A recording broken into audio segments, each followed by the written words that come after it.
Halo, perkenalkan nama saya Mega Mais dengan NIM 190611020303 dari kelas 6B5 jurusan Manajemen, mata kuliah Manajemen Retail dengan dosen pengampu Enci Dr. Imelda Ogi, SEMM, dari Universitas Samratulangi Manado.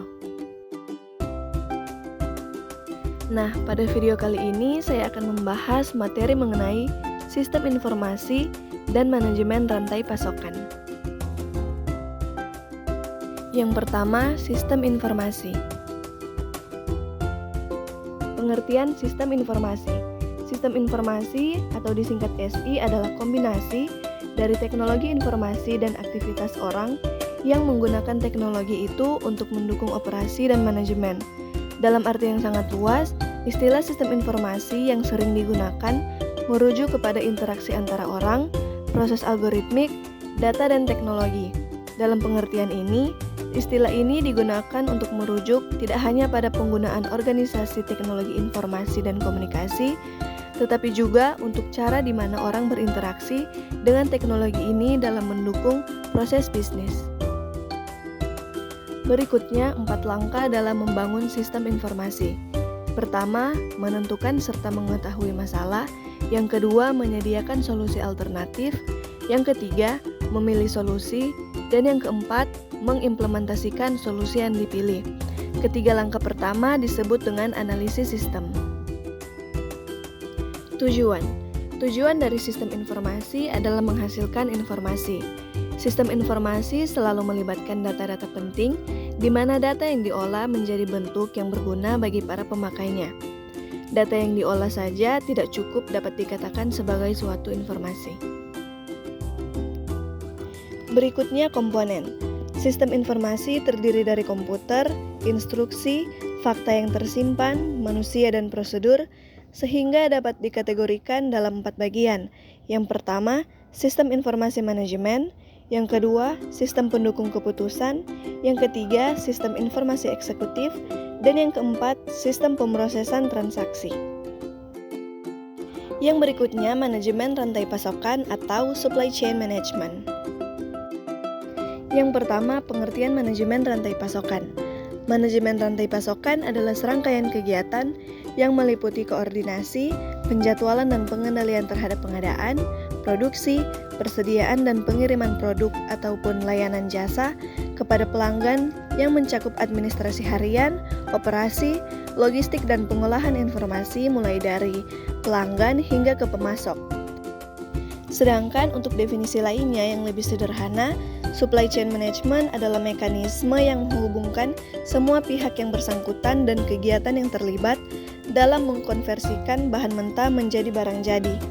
Pihak yang bersangkutan ataupun kegiatan yang dimaksud tersebut bertanggung jawab untuk memberikan barang-barang jadi hasil produksi kepada pelanggan pada waktu dan tempat yang tepat dengan cara yang paling efisien. Jadi pada dasarnya, supply chain management atau manajemen rantai pasokan merupakan cabang manajemen yang melibatkan pemasok, pabrik atau manufakturer, penyedia logistik, dan tentunya yang paling penting adalah pelanggan. Yang berikutnya, tujuan dari manajemen rantai pasokan. Tentunya secara keseluruhan manajemen ini ditujukan supaya tercapainya tujuan dari perusahaan. Perusahaan pastinya menginginkan produk yang dibuat bisa meningkatkan kepuasan terhadap pelanggan.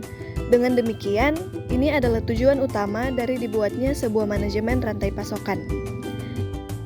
Tujuan lainnya adalah untuk memastikan keseluruhan aktivitas mulai dari produksi, penyimpanan hingga distribusi. Dengan demikian, perusahaan bisa mendapatkan biaya dan aktivitas yang lebih efisien. Bila tidak diatur, maka keseluruhan proses bisa berantakan dan justru tidak membawa keuntungan bagi perusahaan. Efisiensi tersebut juga bisa dicapai dengan memperhitungkan biaya dan aktivitas secara keseluruhan.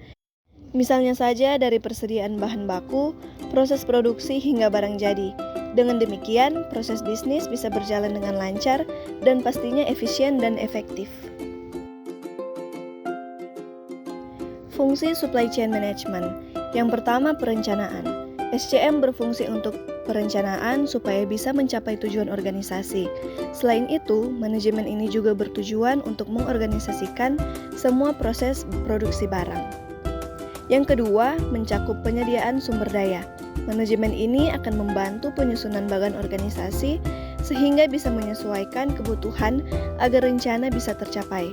Fungsinya juga termasuk dengan instruksi kerja supaya dapat melaksanakan rencana-rencana yang sudah dibuat.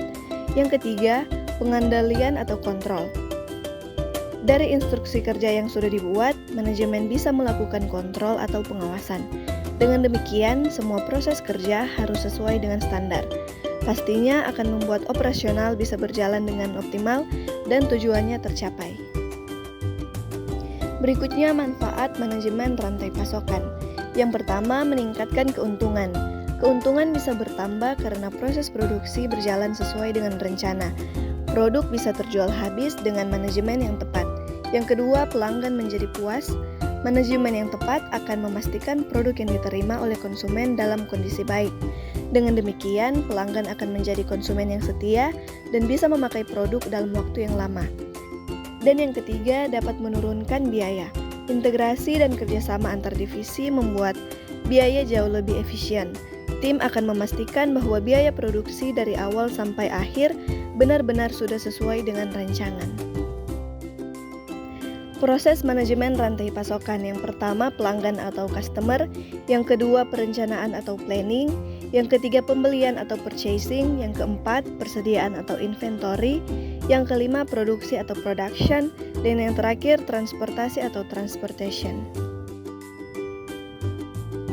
Yang pertama, pelanggan atau customer.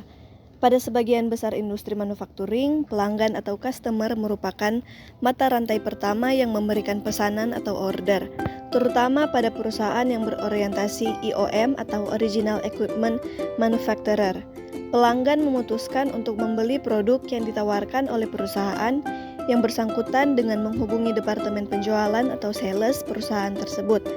Informasi penting yang terdapat dalam pesanan tersebut diantaranya seperti tanggal pengiriman produk dan jumlah yang diinginkan untuk produk yang dipesannya.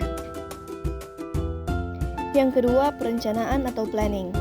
Setelah pelanggan membuat pesanan yang diinginkannya, Departemen Perencanaan atau Planning Department akan mempersiapkan perencanaan produksi untuk memproduksi produk yang dibutuhkan oleh pelanggan.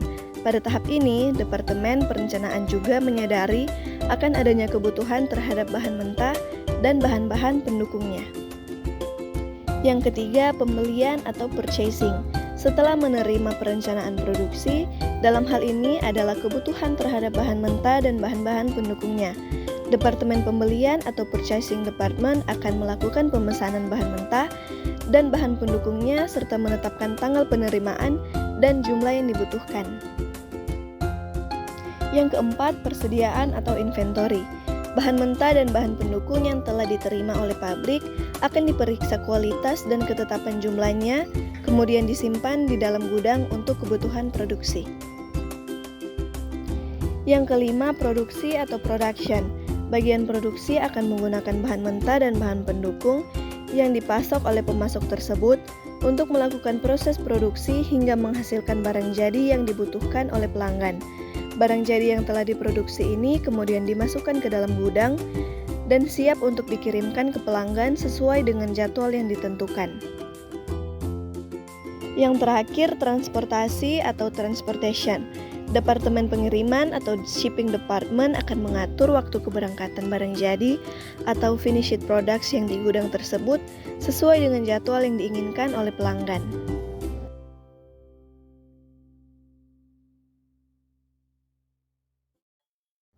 Sekian video dari saya, kiranya video ini dapat bermanfaat bagi kita semua, dan saya ucapkan terima kasih.